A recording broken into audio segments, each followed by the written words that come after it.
Pessoal, a advocacia criminal ela não pode viver em uma bolha. Eu acredito muito que há uma necessidade da gente sempre conversar com outras áreas. E por isso, a primeira conversa que nós vamos fazer aqui nesse videocast é com o Dr. Gustavo Amorim, um advogado que tem praticamente aí 25 anos de carreira atuante de forma massiva dentro da advocacia tributária, dentro da advocacia fiscal. E a intenção é a gente trazer um bate-papo relacionado com alguns temas, tanto da área criminal quanto da área fiscal tributária, e trazer uma perspectiva um pouco diferente, sobretudo para aqueles advogados ou que queiram efetivamente ingressar na advocacia tributária, que queiram ter uma visão um pouco mais interdisciplinar também da advocacia criminal, e também para empresários, que são um público que acaba vindo muito ao nosso encontro para entender algumas nuances que estão tendo dentro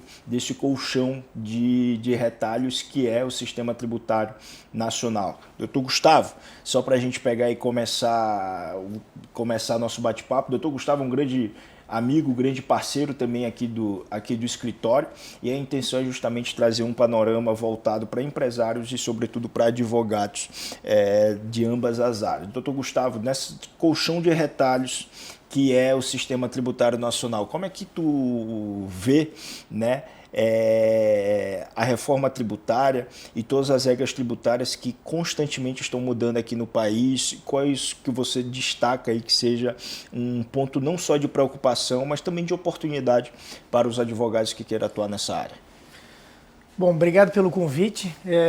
A advocacia tributária, ela pode-se dizer que ela está em constante modificação, e nos últimos anos ela tem modificado ainda mais, né? E queria fazer essa relação aí com o direito penal porque, de certo modo, quase tudo hoje que é considerado errado do ponto de vista tributário, conjuntamente está havendo uma responsabilização penal. Então, Carlos, o que a gente tem visto é cada vez mais, eventualmente, dizer que há um erro no processo tributário, vai também ter uma responsabilização criminal, quando na verdade não é necessariamente assim. Mas eu queria começar então, pelo menos, trazendo um panorama das reformas tributárias em curso, é assim que eu tenho dito, porque a gente não tem uma reforma só.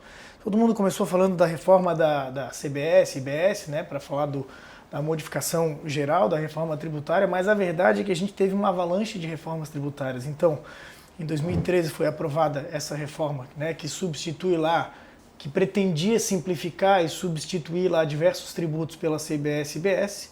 Na prática a gente não teve simplificação, a gente teve no mínimo uma manutenção de complexidade. Aliás, se a gente considerar que teremos dois sistemas paralelos até 2032, né, que começa efetivamente em 2027 vai até 2032, com a migração total em 2033, a gente, no final das contas, a gente vai ter uma complexidade a mais. Então, se era difícil cumprir uma regra, imagine duas e eventuais sobreposições. Então, o primeiro desafio é isso, as mudanças tributárias em conjunto. Segundo, que a gente começou falando em reforma tributária do consumo, né? Mas no final das contas veio uma outra reforma tributária que eu chamo de talvez maior, que ela acaba englobando as pessoas físicas e jurídicas, né? Que é a reforma tributária da renda. Então, além da reforma do consumo, veio a reforma da renda que disse o seguinte: olha, para justificar aqui que a gente vai conseguir dar a isenção aqui de 5 mil aqui para as pessoas mais pobres, a gente vai criar a tributação das altas rendas. O que é considerado alta renda? Alta renda é aquela renda superior a 600 mil no ano, né? Sendo que esse valor de 600 mil, como ele não é corrigido, todo ano, no final das contas, alguém tem mais alta renda, ou vira o chamado super rico. Então o que a gente teve foi uma proposta de uma reforma tributária e outra que veio maior, porque essa segunda reforma da renda, no final das contas, ela criou um conceito que é como se fosse uma conta de chegada. Tu vais ter o teu imposto de renda que tu sempre recolhesse, e tu vais ter um imposto de renda a mais, que é o imposto de renda pessoa física mínimo.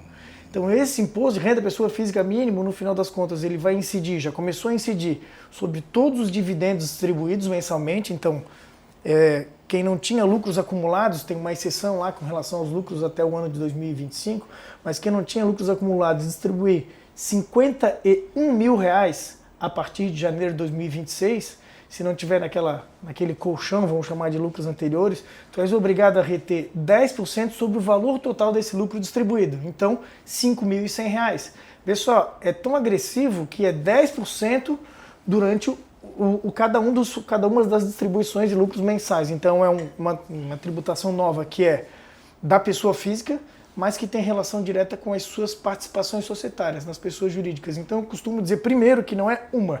A gente tem 2 reformas tributárias em curso. E se a gente for usar um conceito mais abrangente ainda de reforma tributária, a gente vai considerar, por exemplo, né, que teve uma legislação agora que criou o Código de Defesa do Contribuinte, mas que todo mundo chama de Código de Defesa do Contribuinte e de Obrigações. Porque se tu fores ver a legislação, no final das contas, traz mais obrigações do que direitos. Foi criada a figura do devedor quanto mais, e aqui uma relação direta aqui com o direito criminal. O devedor quanto mais, assim considerado aquele que tiver mais de 15 milhões em dívida em aberto e não tiver garantia, não tiver patrimônio para garantir, não tiver justificativa, ele é classificado como devedor quanto mais. E o que acontece com ele? Ele não pode mais participar de licitações públicas. Se ele for perguntar para a Receita uma dúvida, ele fica no final da fila, até no chat lá, na pergunta para a Receita. E objetivamente também cria um conceito objetivo até para criminal, que agora a gente não vai mais discutir, em alguns casos, se o cara realmente é ou não é devedor quanto mais. Se ele já está assim declarado objetivamente na seara tributária, matou a discussão no criminal. Isso, vai ter até um procedimento ali, um processo administrativo para esse reconhecimento, né, onde vai poder ser exercida a defesa, e ele até vai conseguir, ele vai ter chance de apresentar uma defesa dizendo, eu não paguei porque eu não podia, dificuldade, etc, etc. Mas tem algumas situações que tu nem consegue, não tem efeito suspensivo essa discussão. Então tu vai ser considerado devedor quanto mais, e cancelamento de CNPJ, todas as medidas mais gravosas possíveis, inclusive aquela que o pagamento da dívida ou parcelamento não vão ter mais aqueles efeitos que a gente estava acostumado, né? O pagamento extinguir a punibilidade e o parcelamento a suspensão. Houve uma modificação, então efeito reflexo direto aqui no direito no penal, né? Vamos lá, a reforma então do consumo, né? A CBS, IBS, reforma da renda, imposto de renda mínimo, Código de Defesa do Contribuinte, e ainda tem uma decisão do Supremo dispôs que o Legislativo teria que legislar e prever o imposto sobre grandes fortunas, tá? E aí já tem um projeto de lei lá. Nesse projeto de lei é considerada grande fortuna, né, quem tem acima de 10 milhões de reais. Será que 10 milhões de reais pode ser considerado uma grande fortuna? Claro que não, evidente que não. Se a pessoa não consegue talvez nem viver de renda, né, desse patrimônio de 10 milhões de reais, é que eu acho que não é uma grande fortuna. Enfim, então tem essa pretensa mudança, né, que está no ponto de vista legislativo, pode ser que não venha. Tem outra mudança que é prevista na legislação, que eles têm que mudar a tributação sobre a folha de salários, né?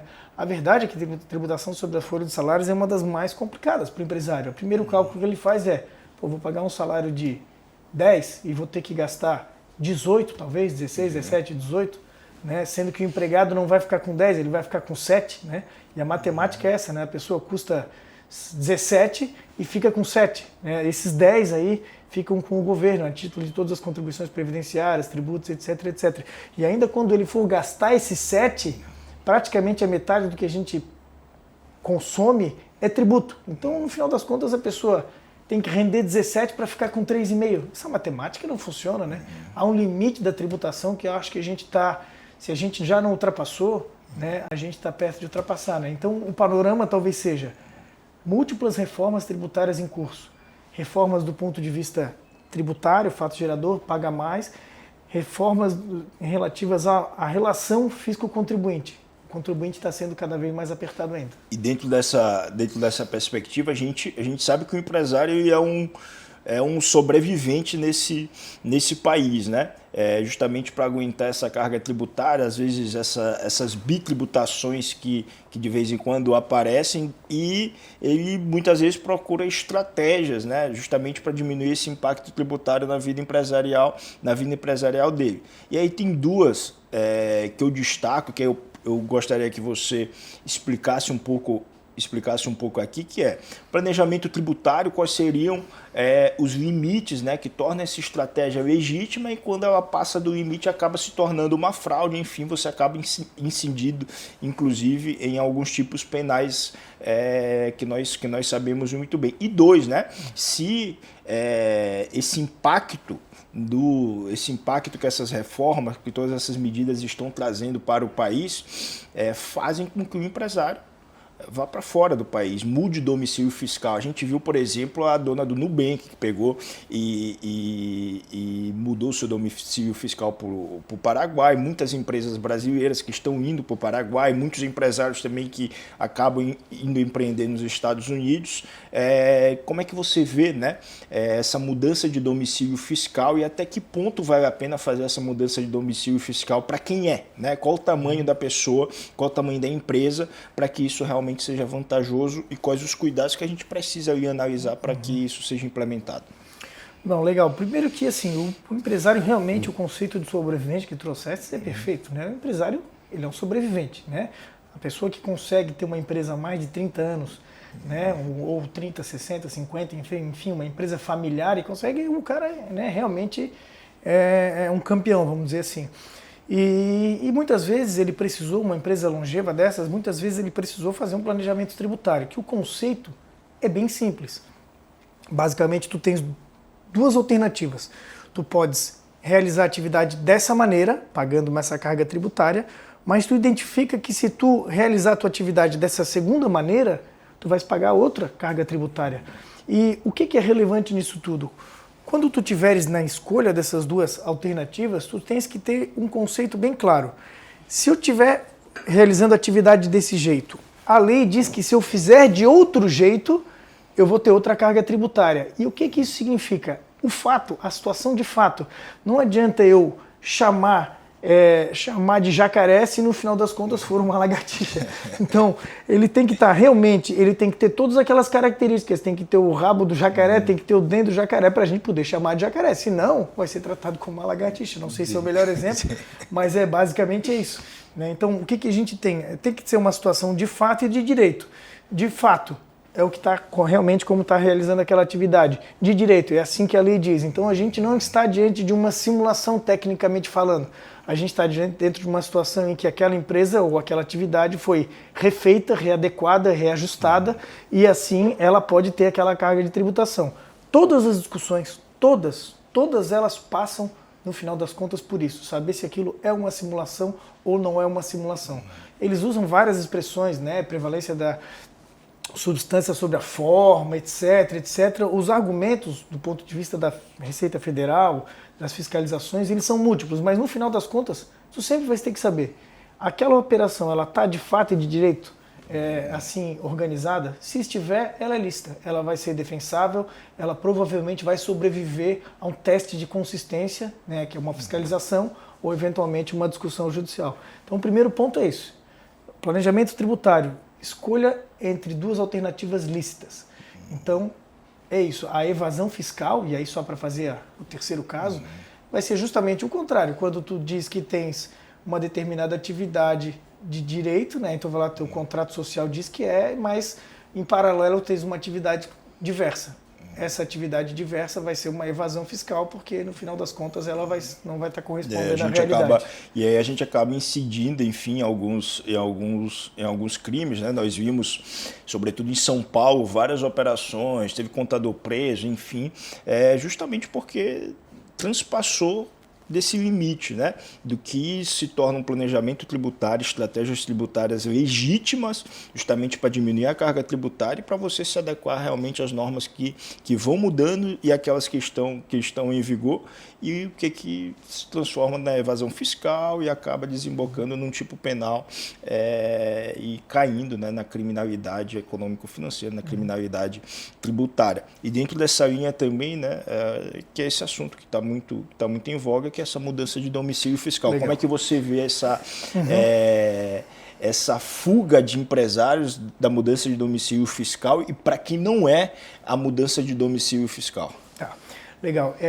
O Brasil adota o princípio da universalidade da tributação. Então, o brasileiro estando aqui, ele é aqui tributado. Se ele tiver investimentos fora, esses investimentos são considerados tributáveis também aqui no Brasil. Os Estados Unidos faz da mesma maneira. Agora chega um determinado momento, e aí a gente fala de novo do limite, né, de tributação, chega um determinado momento que o empresário começa a ver alternativas, né? Então, quando o empresário começa a considerar alternativas, ele está vendo, de uma certa maneira, uma guerra fiscal. Eu vou chamar de guerra fiscal porque, no final das contas, é guerra fiscal.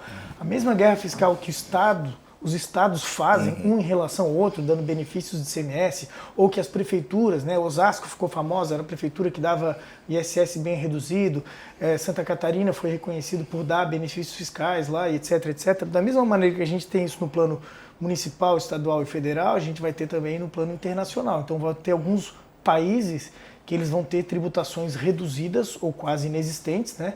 E são chamados países de tributação favorecida, né? Então que não tribute pelo menos 15% da renda. Esses países são considerados paraísos fiscais, né? Às vezes formalmente, às vezes não formalmente, enfim, existe uma certa burocracia nesse aspecto. Mas tem muito se falado, por exemplo, no Paraguai, né? O Paraguai é aqui, os exemplos que tu desse, né? E basicamente é o seguinte, a pessoa considera que, poxa, se está demais a tributação aqui no Brasil, o que eu vou fazer? Chega uma hora que o negócio não se sustenta, né? A coisa não roda mais no Brasil com a carga tributária. O que eles fazem? Pensam em alternativas, né? Algumas são realmente alternativas de empresas operacionais, né? Eu acho que a Lupo, que tu falasse outra, eu acho que eu falo da Lupo também. Teve diversas empresas que consideraram o Paraguai ali, porque ali a tributação é mais simples, né?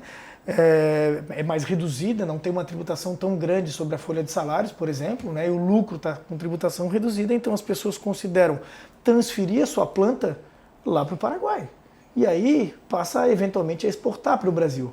E essa é uma alternativa que tem que ser considerada não só em relação à atividade da empresa, mas também à pessoa física dos sócios. Porque nesse aspecto é muito relevante entender que não dá, no final das contas, de esconder muito bem sem criar riscos maiores, né? Porque esconder muito bem, na verdade, não está no teu nome, que isso é coibido criminalmente, né? Então, além de ter o problema criminal, tem o problema de a pessoa em quem você confiou pode falecer, morrer, casar, pode ter todos aqueles, e cada um desses fatos, né, ter reflexo naquele planejamento. Então, já é o primeiro risco. O que tem que ser considerado? Se tu fores fazer um planejamento desses, tu tem que levar e considerar que é indispensável que tu siga todas as regras fielmente, né? Por exemplo, quando tu a tua pessoa física vai para o Paraguai, automaticamente tu perde a cidadania fiscal aqui no Brasil. Então, a abertura de uma conta corrente, ela não é como tu fazia até então. A abertura de uma conta corrente para os não residentes, ela tem outros requisitos diferentes daqueles que são normalmente exigidos. Então, quando tu dá a saída fiscal do Brasil para o Paraguai, tu não és um brasileiro como tu era antes. E o inverso também é verdadeiro, só explicar esse ponto. A empresa, né, ela mudando para o Paraguai, necessariamente os sócios, as pessoas físicas, eles precisam mudar o domicílio fiscal ou não necessariamente? É uma opção. É uma opção. Eles podem realmente sair do Brasil, tanto do ponto de vista da pessoa física quanto da pessoa jurídica, e ficar lá no Paraguai. No dia que ele voltar, né, ele vai ter que talvez apurar, provavelmente vai ter tido um resultado positivo, vai ter que apurar uma tributação aqui. Mas então, volto a dizer, tu tens que considerar características da pessoa física e jurídica e ver se na tua saída e na tua volta, né? Então, eu vejo com bastante dificuldade um plano desses que consiga visualizar e implementar, eu vou construir lá e vou ficar 10 anos para depois voltar e a matemática vai fechar. Talvez por falta de exemplos que tenham dado certo, né? Eu não vi ainda acontecer isso de uma maneira tão clara. A pessoa física planejar, vai lá, monta o negócio, vai e volta. O que eu tenho visto em algumas situações que geram dúvida e riscos, né, é justamente a pessoa se diz agora paraguaia e no final das contas continua morando aqui no Brasil, né? Tem requisitos de tempo, se eu não me engano 180, 120 dias, sei lá, alguns dias, alguns meses tu tens obrigado a morar no Paraguai, tu pode vir para cá de vez em quando, mas em situações em que a pessoa se declarava residente no Paraguai, mas continuava aqui e tinha, por exemplo, vários investimentos no Brasil, movimentação atípica aqui, café da manhã, a Receita consegue A partir do momento em que a Receita abre uma fiscalização e vai lá e consegue esmiuçar, ela vem com milhares de argumentos para dizer que tu estás fazendo uma simulação, que tu estás fingindo morar no Paraguai, enquanto no final das contas tu estás aqui no Brasil. E nesses casos, a chance de prevalecer uma autuação, ela fica maior, né? Agora, eu já vi argumentos da Receita, por exemplo, insuficientes. A pessoa realmente está baseada lá no Paraguai e ela tem uma atividade lá e tem coisa, mas ela também tem aplicações aqui no Brasil, ela também tem atividade aqui no Brasil.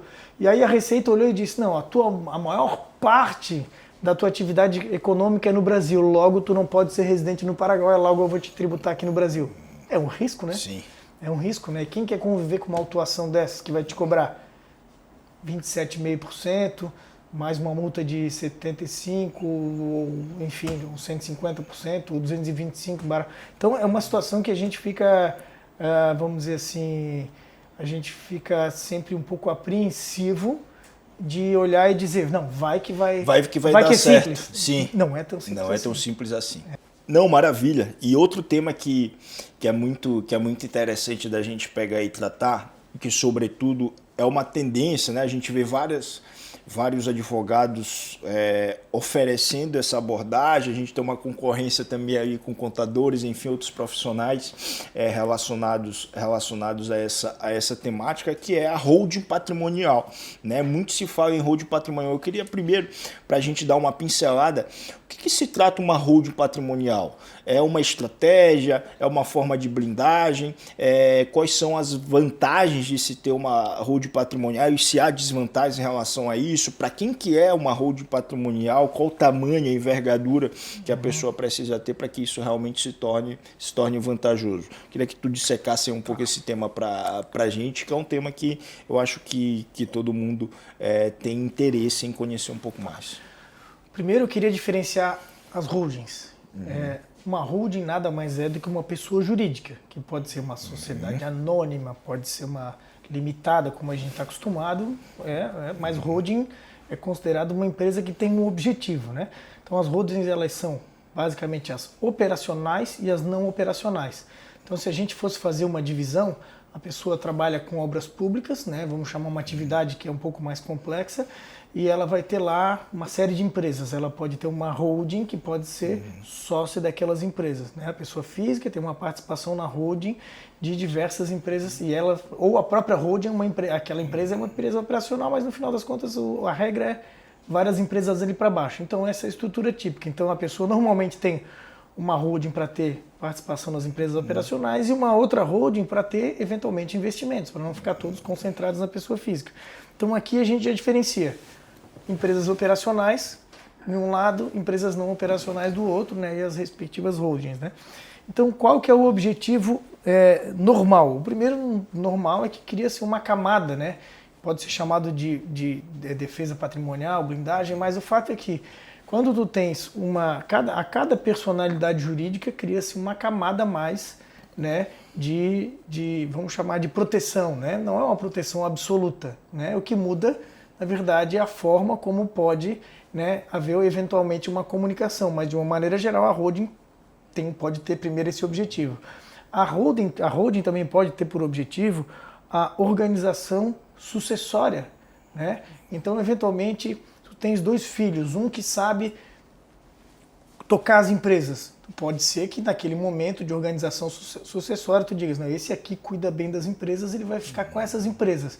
Esse aqui gosta de artes, não gosta de empresas. Então, eu vou deixar essa outra parte do patrimônio aqui. Então, tu podes pensar em estruturas pelas quais tu deixa com um filho, por exemplo, né, as empresas operacionais, e com outro filho que tem dinheiro, e eles aceitem isso aí como uma situação, né, adequada entre eles. Então, isso faz parte de uma estratégia também de um planejamento sucessório, né? Exatamente. O ponto talvez central é que os planejamentos, eles nunca são só tributários ou empresariais ou sucessórios, né? Pegando aqui as três vertentes.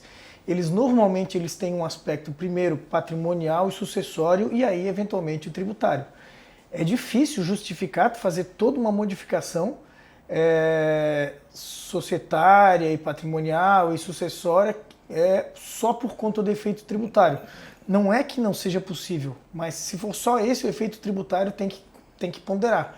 Porque cada modificação que tu faz numa estrutura dessas, né, tu estás, de uma certa maneira, em alguns casos, tu vai estar reduzindo a tua disponibilidade, o teu controle, né, sobre aquele patrimônio. Então, se tu achares interessante colocar, por exemplo, uma empresa dessas operacional, uma holding, né, ser proprietário das empresas operacionais e tu colocares os teus familiares, isso aqui é muito bom do ponto de vista sucessório. Agora, do ponto de vista de responsabilidade civil, criminal, etc, etc, os sócios vão estar participando. Então, a verdade é que, primeiro, nunca vai existir uma holding de prateleira, né? Eu vou usar aqui uma expressão assim, que é aquela que vai no contador e chega lá, amigo, abre uma holding para mim. Isso aí o contador vai te cobrar, não vai te cobrar nada. Isso aí ele vai te cobrar um valor que, na verdade, é o básico do básico do básico, que no final das contas não serve para ti. O que vai servir para ti, se tu realmente, né, necessitas, né, a gente vai falar um pouquinho disso mais adiante, mas se tu realmente necessitas, é um estudo, primeiro, patrimonial, empresarial, sucessório e tributário. Mas tem que ver esse grande quadro, né, a big picture, para poder olhar e falar, poxa, para ti vai servir esse mecanismo, para ti vai servir, para outra pessoa vai servir aquele, sendo que, às vezes, para um determinado ente, sócio vai ser o ideal uma estrutura, e para o outro sócio, vamos dizer que sejam 2 sócios, seja outra. Então, há vários mecanismos, há várias ferramentas que elas têm que ser estudadas caso a caso. Então, é muito detalhado. São variáveis assim relevantíssimas, até a ordem dos fatores, eventualmente usando os filhos, né? Tudo bem, eu quero passar uma determinada empresa para meus filhos, passar cotas para ele. Tudo bem, só que tu podes fazer com ressalvas, incomunicabilidade, empenhorabilidade, né? Eventual reversão em casos, né, de falecimento, para não, no final das contas, para te não construir e também eventualmente transferir para alguém que chegou depois, né? Eventualmente novo cônjuge. Então, há todo um cuidado, não é algo assim que seja simples, né?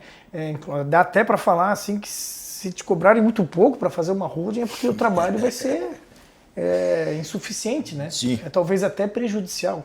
Perfeito. Talvez esse seja esse ponto. E dentro desse aspecto, né? Enfim, eu tenho...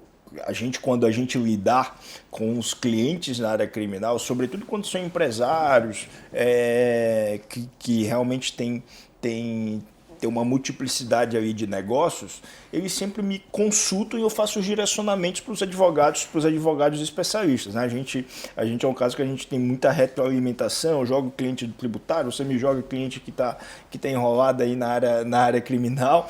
Mas uma coisa que eu estou vendo que eles estão me perguntando bastante, e eu indico que se procure o profissional correto, eu indico os profissionais, é sobre a holding para fins imobiliários. Quando eu falo para fins imobiliários, seja de aquisição de imóveis, seja para gerenciamento desses imóveis. A gente viu algumas mudanças de regra relacionadas a algumas plataformas de locação, como Airbnb e por aí vai, e houve uma necessidade de se profissionalizar esse negócio. Uma pessoa, um empresário que ele tem 20 imóveis e ele precisa gerenciar a locação desses 20 imóveis, né? Como é que a holding, né, se é uma estratégia muitas vezes adequada para fazer esse gerenciamento, para diminuir o impacto tributário dessa atividade, como é que você vê a holding patrimonial e os cuidados que se deve ter na constituição dela relacionada ao ramo imobiliário? Legal. Primeiro eu queria dizer quando não vale a pena ter uma holding. Tá. Porque talvez esse seja o primeiro ponto de corte. Não vale a pena ter uma holding, por exemplo, se tu tiveres um único imóvel. Vamos pegar a situação mais simples, né? O único imóvel, bem de família, por que ter uma holding? Né? Tu vais usar aquele bem, tu não vais ter conteúdo econômico. Então essa é a primeira diferenciação. E aí a gente chega numa situação de 2 ou mais imóveis, né? E aí a gente vai fazer uma segunda linha de corte. A criação dessa estrutura vai ter um custo contábil, né? E de constituição, etc, etc. Tem várias discussões agora. Essa semana, então, voltando aí à pauta, a discussão do ITBI, na integralização de imóveis, né, nessas estruturas, então tem esse custo também, que pode ser que seja afastado ou não para o Supremo, mas enfim. Então tem um custo também. Vai valer a pena? Né? Tu vai ter que começar a fazer um cálculo. São quantos imóveis? Quanto vai me custar isso aí? Vou chamar essa mobilização, né, essa constituição dessa empresa. Então, talvez não tenha um cálculo exato, né? Mas assim, se aquele teu patrimônio não estiver tendo uma renda, né, de pelo menos 20, 30 mil reais por mês de locação, eu já acho que talvez não valha tanta pena, né? Então a gente tem agora, e aí para trazer uma resposta talvez um pouco mais técnica e completa, a gente tem as duas reformas tributárias do consumo e da renda, elas acabam impactando. Aí eu queria explicar primeiro como era antes. Antes era simples, né? Então a gente tinha uma pessoa física que pagava até 27,5% de imposto de renda da pessoa física sobre aquela locação. Até então, o que se considerava? Poxa, qual que é melhor, pagar 27,5% na pessoa física ou até 14,53% através de uma holding, né? Que fazia locação, que aí o PIS, COFINS, Imposto de Renda e Contribuição Social ao Lucro Presumido, 11,33 a 14,53. Então tu escolhias entre 11,33 ou 14,53 ou 27,5. Não tinha dúvida, era uma moleza, escolhia a pessoa jurídica para locação e acabou. Então, até vou dividir a locação da venda, compra e venda de imóveis, né? Mas vamos começar pela locação, que é o básico da holding, né? Então, era muito fácil fazer esse cálculo, né? A gente fazia de cabeça. Agora não consegue mais fazer assim. Porque tu vai ter que primeiro identificar a conta final, que é o imposto de renda de pessoa física mínimo. O teu rendimento, ele ultrapassa 50 mil por mês, né? Ou 600 mil por ano, ou 1.200.000, que aí já cai na alíquota lá de 10%, complementar, né? Então, primeiro tu vai ter que fazer esse cálculo para identificar se tu és considerado um super rico, se tu vai estar sujeito ao imposto de renda mínimo. Segundo, tu vais considerar os critérios da legislação da reforma tributária do consumo, que é a CBS e IBS. Então, quais são os requisitos? A tua pessoa física, se ela vai ser, mesmo uma pessoa física, se ela tiver até mais de 3 imóveis ou mais, e tiver mais do que 240 mil por ano de rendimento, de locação, ela é considerada contribuinte, pessoa física, de CBS e IBS. E aí ela passa a ter que pagar também a CBS e IBS, além do imposto de renda. Então, vê só, antes a gente tinha uma situação, 27,5 para até 14, né, de 14 para até 27,5, né, as duas alternativas. Agora a gente tem que considerar, além dos até 27,5, além do imposto de renda pessoa física mínimo, o número de imóveis que aquela pessoa tem. E aí vão surgir situações, vamos chamar assim, muito atípicas, que a gente vai ter que começar a enfrentar e que é normal de uma legislação nova. Por exemplo, a pessoa tem um prédio inteiro que é um imóvel, do ponto de vista de uma matrícula de um imóvel. Pode ter 5 salas, pode ter 50. A gente está falando de um imóvel ou a gente está falando de 5 ou de 50? A legislação não é clara sobre esse aspecto. Talvez venha agora, não veio a regulamentação ainda, mas quando vier, talvez venha, né, a prever isso aí. E pode gerar controvérsia. Então, o número de imóveis, eu estou acreditando que é uma situação que pode, né, gerar polêmica, né? Enfim, há várias outras que vão gerar discussões, como é natural de todas essas mudanças tributárias, né? Mas então, basicamente, o que a gente tem? A gente tem um panorama onde a gente vai ter que analisar o imposto de renda pessoa física, imposto de renda mínimo, se teste de contribuinte ou não da CBS, IBS, e aí é uma planilha de cálculo gigante. Sim. Aquilo que eu respondia com facilidade, agora eu não consigo mais responder. Memória de cálculo, meu caro. Uma planilha com múltiplas linhas e colunas e variáveis relativas não ao negócio em si, e sim relativas ao negócio e também àquela pessoa física, né, proprietária dessa holding. Então, é importante, a holding vai ser importante. Vamos dar um exemplo aqui que a holding vai ser muito importante. Por exemplo, a legislação agora ela considera que a distribuição de lucro acima de 50 mil vai estar sujeita à retenção no mês da distribuição, fechou? Agora, eu teoricamente, se eu tenho uma pessoa jurídica e eu não quero distribuir o lucro para a pessoa física, mas eu não quero deixar lá junto desse dinheiro guardado junto com outros sócios, o que eu posso fazer? Eu posso constituir uma holding só para ser sócia daquela pessoa jurídica, né? Então, vou dar um exemplo, um médico, né? Ele vai constituir uma holding para ser sócia daquela clínica lá dele, e aí o dinheiro que ele vai guardar, ele vai deixar naquela holding para não distribuir o lucro, e aí não cair naquela regra da retenção mensal. Isso pode servir ao longo do ano, por exemplo. Então, ao longo do ano, ele não vai ter as retenções. Mas quando chegar na declaração de ajuste, se ele tiver mais do que 600 mil ou 1 milhão lá, aí ele vai ter que fazer o ajuste, né? Eu até chamo de reajuste no imposto de renda pessoa física mínima. Então a gente tem imposto de renda normal, e eu chamo de reajuste aquele cálculo do imposto de renda mínimo, que teoricamente, porque a gente ainda não tem regulamentação, não tem um programa, né, vai ser só no ano que vem, né, que tu vais declarar Então, o ajuste. Em resumo, uma resposta que ela era muito simplificada, né? Hoje em dia ela é mais personalizada ainda. Eu sempre fui entusiasta da ideia, sempre defendi a ideia que a advocacia, seja advocacia tributária, advocacia familiar, advocacia civil, advocacia criminal, ela não é uma advocacia que ela pode ser muito generalista. Ela precisa ser uma advocacia um pouco mais personalizada, justamente para entender muito mais as especificidades do cliente, né? E esse é um exemplo muito prático. O que era fácil de se responder antes, agora se torna muito mais difícil, por isso a necessidade de profissionais efetivamente não só tarimbados, mas que tenham essa visão estratégica. O que a gente não pode fazer dentro da advocacia é vender como se fosse uma solução universal para o problema daquele empresário. A gente precisa realmente olhar na última linha, seja de faturamento, seja de lucro, enfim, todos esses detalhes ali nesse colchão que é o sistema tributário da gente, e traçar a estratégia ideal. E dentro dessa linha também é um assunto que a gente tem muito em voga hoje, né?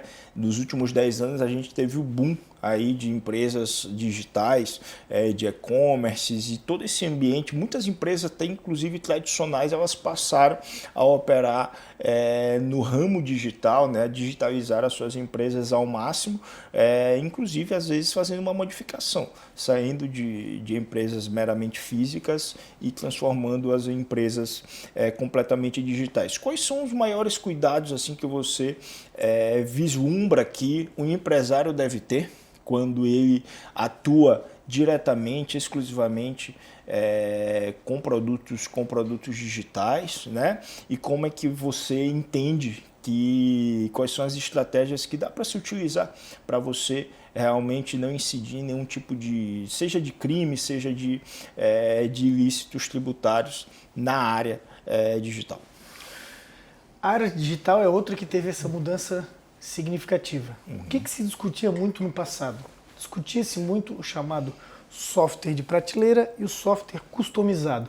De prateleira é aquele da Microsoft, por exemplo, que tu compra e ele é feito genérico para todo mundo, basta instalar e aplicar.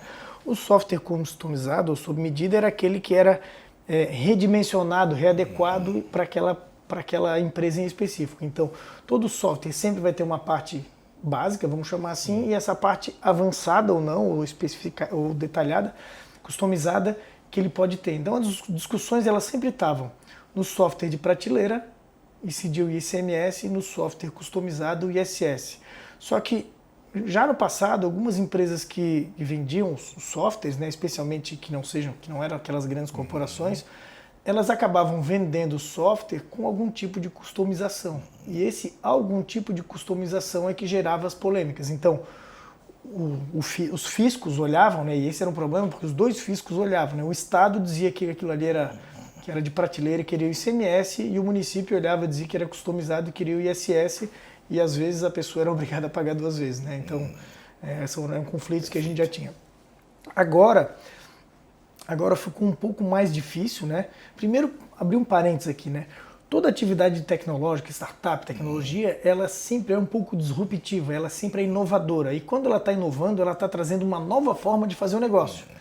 E quando a gente fala em tributação, a gente está acostumado em leis criadas com base numa situação antiga, né? Então eles vão lá e criam uma lei para tributar aquela situação. Quando a gente está falando de tecnologia, a gente está quase sempre falando de uma coisa nova. Então são realidades que a legislação antiga vai olhar e às vezes pode ser que se encaixe perfeitamente, mas às vezes pode ser que não. E aí daí surgem muitos conflitos nessa relação tributária, né? O fisco vai olhar e vai dizer, não, isso é aquela lei antiga. O contribuinte vai dizer, não, aquela lei antiga não trata exatamente daquela minha situação. Então, a minha resposta para ti talvez seja um pouco em cima do muro, na medida em que a gente nunca vai conseguir olhar e dizer, genericamente, não, isso aqui é só fazer assim que é a receita de bolo para todo mundo. Talvez o caminho que a gente segue, que eu seguiria, que eu aconselharia aqueles que pensarem em atuar nesse aspecto, primeiro é o seguinte, Primeiro tentar identificar se aquilo já foi objeto de questionamento, né? Aquilo já foi notificado, tem discussão administrativa, né? Tem solução de consulta da Receita Federal, ou do Estado, ou do município, enfim. Tem discussão no CARF, tem discussão, e aí subindo, né? CARF, Judiciário, etc., STJ, Supremo, tem algum aspecto que já foi analisado? Não, não tem. Opa, então agora a gente vai voltar para os conceitos. Porque já foi analisado, basta ver se é repetitivo, e tem chance de repetitivo, e se aquele repetitivo não está, vamos chamar a perigo, né? Se não está sendo questionado, já transitou em julgados, se não é uma, enfim, se não acabou com muito a margem empatada também é um perigo. Então olha só, a gente está falando de acertar ou errar com base numa margem empatada, né, muito perto do desempate numa decisão judicial. Né? Mas enfim, seguir o beabá, que é saber se já tem orientação jurisprudencial sobre o assunto. Não tem orientação jurisprudencial, vai no conceito. E aí vai tentar identificar, essa é uma das dificuldades. Primeiro, qual é exatamente o meu serviço? Né? Porque na parte de tecnologia, às vezes a empresa está sediada no mundo inteiro. Né? Alguns clientes que a gente tem, eles estão multiplamente sediados, eles têm filiais em diversos lugares do mundo. Aonde é que a gente vai dizer que o serviço está sendo prestado efetivamente? Né? É uma outra discussão gigante, onde vai tributar? Onde está sendo prestado ou onde está sendo tomado o serviço? Se tu fores ver, as discussões, todas elas envolvem esses conceitos. Né? E às vezes as pessoas não sabem, né? Por exemplo, para descobrir se tu estás exportando ou não o serviço, né? Tu tens que identificar de onde é que está partindo aquele serviço, né? Ou onde está sendo implementado. Então a atividade de informática, de startups, essas empresas de tecnologia, quanto mais inovador for aquele produto, mais complicado ou complexo vai ser de ter uma certeza com relação ao regimento, à forma tributária de tributação. Com a reforma tributária tem alguns aspectos que vão melhorar. Por exemplo, como vai acabar o ICMS e o ISS, a gente vai ter a CBS/IBS, que vão ter as mesmas bases de cálculo, fatos geradores, etc, etc. Teoricamente, a gente não vai ter mais esse tipo de conflito. Né? Então, receber uma receita, né? Aquela receita vai estar sujeita a CBS/IBS. Então, desse aspecto, supostamente não vai ter. Agora, eu tenho certeza que as empresas vão acabar se organizando de uma maneira que vai gerar dúvidas, né? Uma empresa que tem um pedaço aqui, um pedaço lá fora, uma presta um serviço, outra presta o outro, a junção das duas eventualmente gera um produto, né? Onde é que vai ser tributado? É um campo fértil para discussão. Tá? Maravilha. É da natureza do tipo de atividade ter, né, uma complexidade maior na tributação. E aí é o conceito básico, né? Bons profissionais, né? Pessoas de preferência com experiência naquela atividade específica, né? Perfeito. A gente está virando cada vez mais especialista, né, dentro de cada um dos ramos, né? Maravilha, pessoal. Esse foi um bate-papo, acredito que muito significativo, tanto para aqueles advogados que atuam na área tributária, tanto para abrir portas também na advocacia criminal. Eu sempre penso que você, como advogado, você tem que oferecer soluções para o seu cliente. Não é porque o cliente me procura com um problema criminal que eu não posso olhar também para o negócio dele, olhar para a realidade que ele tem e oferecer também soluções relacionadas à atividade que ele exerce. O empresário vem, por exemplo, com um problema relacionado a um crime tributário, a uma persecução penal que está investigando, por exemplo, crimes tributários em relação a ele.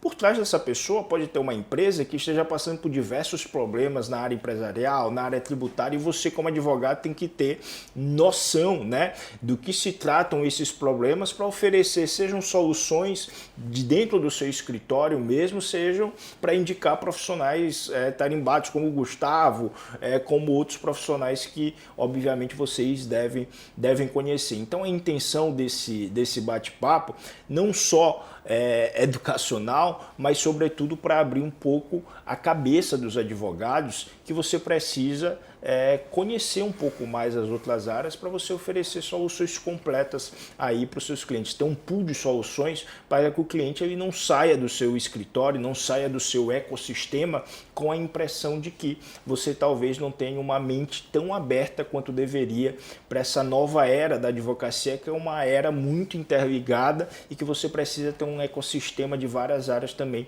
conectados à sua advocacia. Não necessariamente dentro do seu escritório, mas você precisa estar conectado com advogados também de outras áreas para oferecer uma solução global para o seu cliente. Gustavo, muito obrigado, meu amigo, por esse bate-papo. Bate-papo muito edificante e vamos continuar sempre conversando e ajudando a advocacia a seguir adiante com muita prosperidade dentro da nossa área, tá bom? Forte abraço.